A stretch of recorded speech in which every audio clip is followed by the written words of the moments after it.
For the list for buying that boat.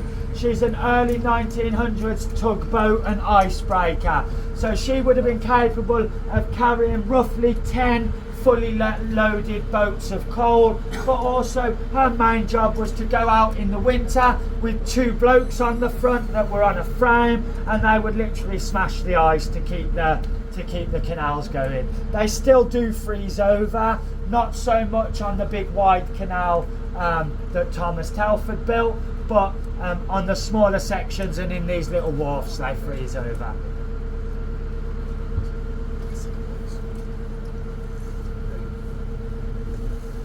So when Thomas Telford built his canal, he made some changes. First of all, as I said, he built it straight through and he built the lock system.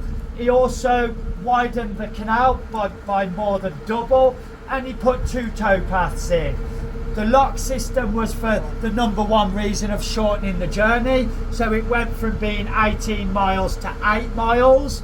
The 2 towpaths was to stop all the poor brummies getting knocked out on the towpath, and the widening of the canal was basically when James Brindley built the canal, there was enough water in Birmingham, even though there's no real rivers. We've got the Ouse, but it doesn't, or the Ouse, can't pronounce it, but that doesn't run properly through. But the streams are quite shallow and not much in Birmingham. James Brindley's canals could be fed by those streams and rivers. However, Thomas Telford, they couldn't be fed by the streams and rivers, so he had to make it wider to hold it as a bigger reservoir. So every time the locks were opened, they would dump a lock's worth of water out, but it wouldn't have as much impact on the actual depth of the water. They're not rain and stream fed anymore. We've got one feeder for the canal round there. I'll show you as we go past it. This is where people live. So when you live on a narrow boat, you have 2 options. You have 2 license choices. You could have a moored person's license, where you basically have a mooring like this and you move around, but you're paying the Canal and River Trust however much money. This is about £500–600 a month here. Out in the countryside is a lot less, but they leave you alone. You can travel to, from, do whatever you want. The other option is you can have what's called a continuous cruiser's license. So you're expected then to, in one direction, continuously cruise.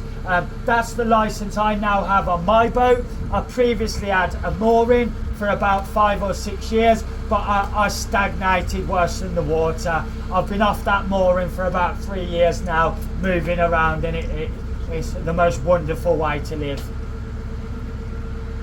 Becomes as expensive as a flat when you start paying for mooring, and then you think, well, there's mosquitoes, it's a fraction of the size and it's the same price, whereas when it doesn't, it's completely different.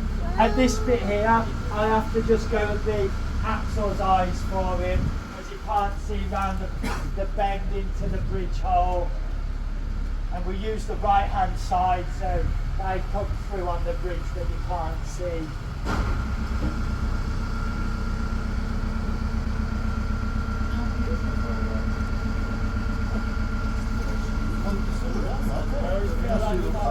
When I